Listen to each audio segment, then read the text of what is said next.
तो जनता की बात हमारे जितने भी माननीय सदस्य बैठे हैं, चुनाव नजदीक है, सबके अपने क्षेत्र की बात है। यह नहीं है कि सत्ता पक्ष के लोग अपनी बात नहीं कह सकते, सरकार के खिलाफ नहीं कह सकते, मैं मानता हूं, लेकिन अपनी क्षेत्र की बात तो कह ही सकते हैं। तो आज तो भग जाएंगे, कहां से वो कहेंगे, और नहीं कहेंगे क्षेत्र की बात तो जनता के बीच में क्या कहेंगे। तो हम लोग के सामने आपके रहते इतनी कठिनाई है कि हम लोग जनता का कौन सा मुंह दिखलाए। बाढ़ आई है जबरदस्त, महंगाई आई है जबरदस्त, महंगाई है जबरदस्त, बेरोजगारी है जबरदस्त। तो हम लोग क्या कहेंगे कि हमने सरकार के सामने हमने कौन सी बात रखी। ओ महंगाई बेरोजगारी हमारे लिए नहीं है, इनके लिए भी है। अनुपूरक बजट माननीय मंत्री जी ने रखा, कल रखा आपने, पूरा लंबी पोथी है अनुपूरक की। मानवर बीती वर्ष 2021-22 अनुपूरक मांगों में 7,30,151.58 लाख है मांग किया इन्होंने। केंद्र से जो प्राप्त धनराशि है वो 12,494.12 लाख है। शुद्ध व्यय भार जो है, तनी हट जाओ, सुनने दो वित्त मंत्री जी को। शुद्ध व्यय भार जो है 7,17,657.46 लाख। ये बार बार क्यों आता है श्रीमान? बजट आया, अनुपूरक आया, और अनुपूरक आया, और अनुपूरक आया, फिर अनुपूरक आया, अब एक लेखा भी लेके आएंगे। वो होता है कि एक ही दिन में हो जाए। सरकार ने पूंजी मद में भी 70,655.27 लाख रुपया लिया है,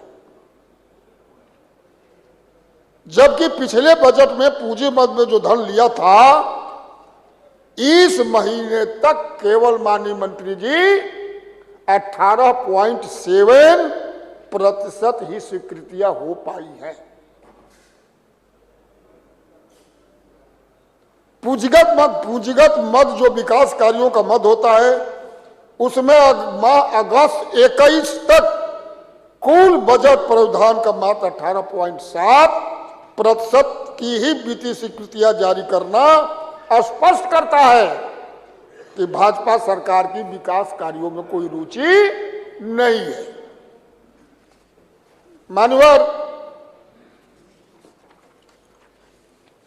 थोड़ा सा आपको नजर दे रहा हूं, मामूली, पूरा कहेंगे तो बहुत देर होगा, आपको 3 बजे भगना भी है। पूरा अगर कहूंगा तो कम से कम 3 घंटा हम ही को लगेगा, और जब मुख्यमंत्री जी आएंगे तो 6 घंटा उनको बोलना पड़ेगा जब मैं 3 घंटा बोलूंगा। इसलिए थोड़ा आपको नजीर पेश कर दे रहा हूं।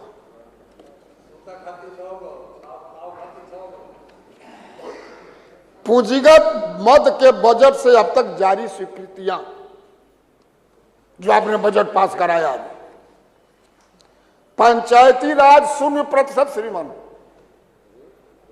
नगरीय रोजगार एवं गरीबी उन्मूलन 0%,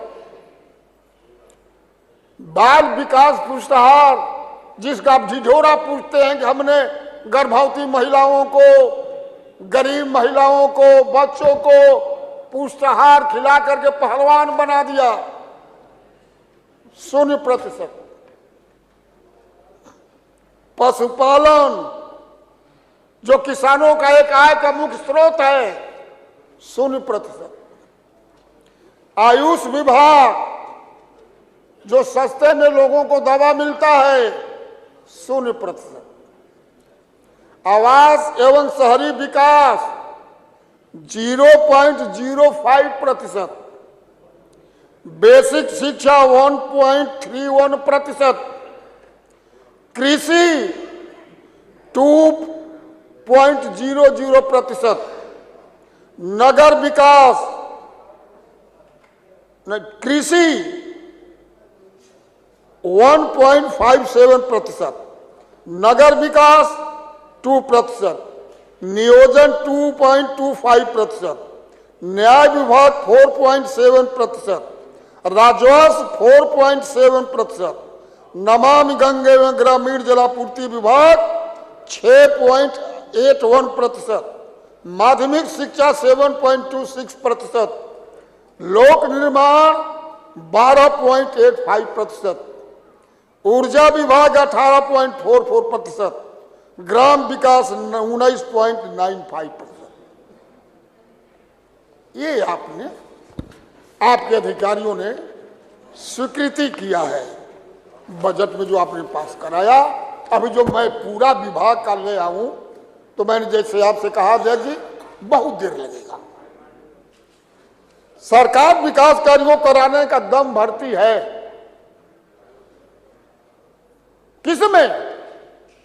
अखबार में, चैनल में, सोशल मीडिया पर और होल्डिंग लगा करके पूरे प्रदेश में 225 करोड़ से भी अधिक रुपया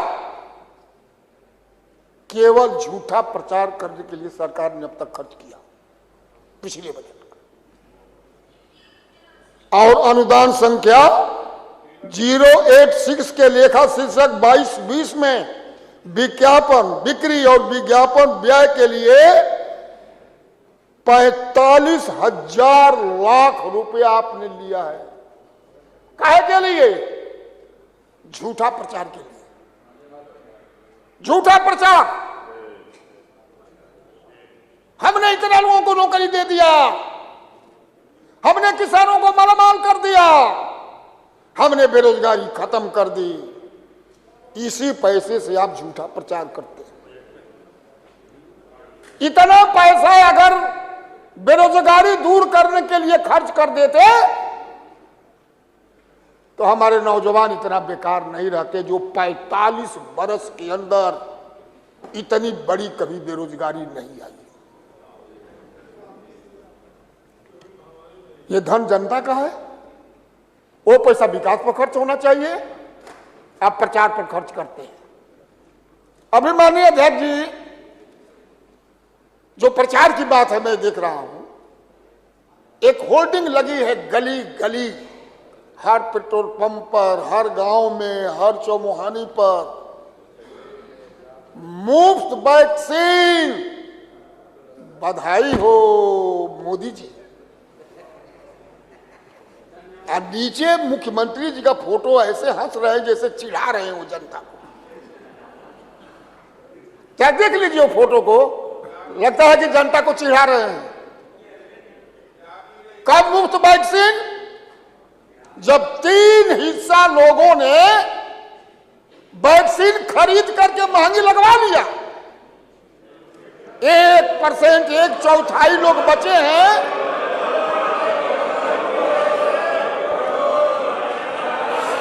कृपया शांत रहिए, कृपया शांत रहिए।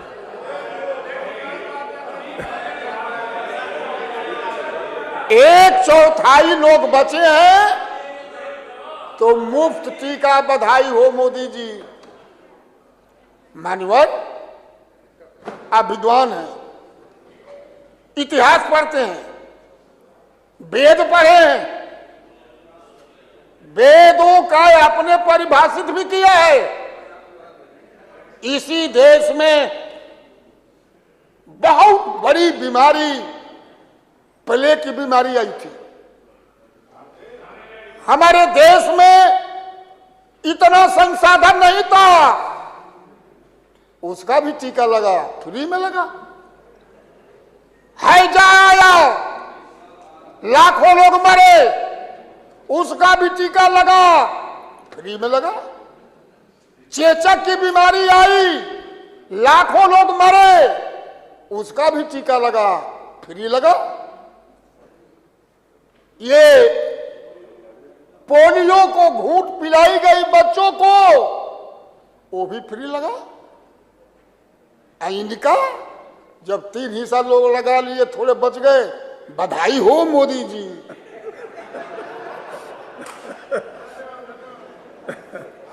मान्यवर, केवल विकास और नौकरी टीवी चैनलों पर अभी चला। चैनलों पर कल एक मैंने देखा कि बेरोजगारों को नौकरी देने के लिए, आप तो हमारे भाई हैं, सुनिए, इतना बजट में प्रावधान किया गया। कितना झूठ। सफेद है तो मानी रंगीन पहन के गए हैं संस्कार मंत्री जी जाकिर, लेकिन वो झूठ सफेद। माननीय अध्यक्ष जी, प्रदेश के शिक्षित बेरोजगार नौजुवक इस अनुपूरक बजट से बड़ी आस लगाई थी आपने, बड़ी आशा थी कि सरकार घोषणा करेगी। ठीक, अरे भाई हम आ रहे हैं, आपके झूठ का एक एक पर्दाफाश करेंगे। क्या था आपके संकल्प पत्र में माननीय अध्यक्ष जी इनके? जब हमारी सरकार आएगी तो 90 दिन के अंदर जितनी रिक्तियां हैं सब विभाग में, उस सबको नियुक्ति करके भर देंगे। ये था ना।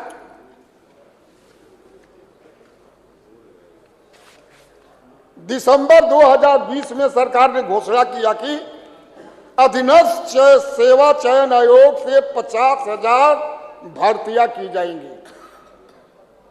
लेखपाल 7882, बेसिक शिक्षा 255, 1055, माध्यमिक शिक्षा 500, विभिन्न विभागों में लिपिक 7000, लेखा परीक्षक 13,003, ग्राम विकास 1658, परिवार कल्याण 9222, बाल विकास पुष्टहर 3448, नगर विकास 383 पद रिक्त हैं और 10,000 से अधिक संशोधित प्रस्ताव मंगाए गए थे। 2021 में प्रारंभिक परीक्षा कराई जाएगी। अखबार में आया, चैनल में आया, सोशल मीडिया में आया। माननीय संसदीय कार्य मंत्री जी, वित्त मंत्री जी, होल्डिंग में भी आया।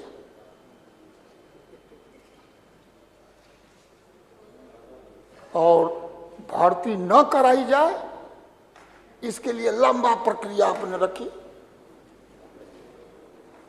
पहले प्रारंभिक शिक्षा, फिर मुख्य परीक्षा, उसके बाद वेरिफिकेशन, तब नियुक्ति। ये लंबी प्रक्रिया इसलिए कि प्रचार से तो सब जान गए कि नौकरी मिल गई, लेकिन वो नौकरी मिलने न पावे। आप बेरोजगारों के दुश्मन हैं, नौजवानों के दुश्मन हैं, बेरोजगारों के दुश्मन हैं। और ये चुनाव तक प्रक्रिया पूरी नहीं हो पाएगी। अब कितने दिन है? क्योंकि अधीनस्थ सेवा आयोग ने, चयन आयोग ने 2016 से लेकर 2019 तक केवल 24 भर्तियों का विज्ञापन दिया, जिसमें 22 भर्तियां अटक गई, अब तक अटकी है, वो होने वाली नहीं है। 2016 की नियुक्तियां भी अभी तक प्रक्रियाधीन हैं। 2016 की नियुक्तियां अभी प्रक्रियाधीन में है। श्रीमान, सरकारी 2014-15 की अधियाचित प्रवक्ता तथा सहायक अध्यापकों की भर्ती करने में आपको 5 वर्ष पूरे लग गए। प्रदेश में 9,465 पद स्टाफ नर्स के स्वीकृत हैं, जिसमें 3,937 पद रिक्त हैं। लगभग 40.59% पद रिक्त पड़े हैं। वर्ष 2016 में समाजवादी पार्टी की सरकार ने भर्तियां की थी, तब से आज तक कोई भर्ती नहीं हुई। अस्पतालों की संख्या बढ़ी, नर्सिंग होमों की संख्या बढ़ी, कोई न पद सृजित हुआ न कोई उसमें भर्ती हुई। आशा थी कि सरकार रिक्त पदों की भर्तियों के लिए अनुपूरक बजट में व्यवस्था करके शिक्षित नौजवानों को नौकरी अवश्य देगी, लेकिन सरकार ने इस अनुपूरक बजट में शिक्षा मित्रों, जबकि शिक्षा मित्र की नियुक्ति लगभग बंद हो गई, लेकिन उसको भी आप ले आए, बजट में भी आपके शिक्षकों शिक्षा मित्रों दोनों आपने लिखा है कि नियुक्ति में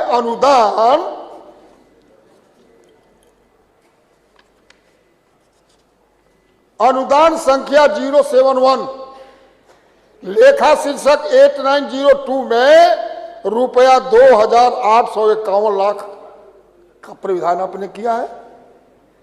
महाधिवक्ता कार्यालय में आउटसोर्सिंग भर्ती है तो अनुदान संख्या 052 के लेखा शीर्षक 2014 में रुपया 1.83 लाख और प्रदेश के युवाओं को डिजिटल सक्षम बनाए जाने हेतु अनुदान संख्या 007 के लेखा शीर्षक 2852 उद्योग विभाग में रुपया 300,000 लाख का प्रावधान किया है।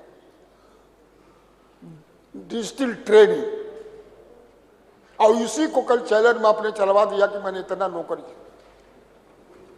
ट्रेनिंग, डिजिटल ट्रेनिंग देने के लिए यह पैसा का प्रावधान है। और उसके बाद आप कहेंगे कि लोन लो, अपना उद्योग लगाओ।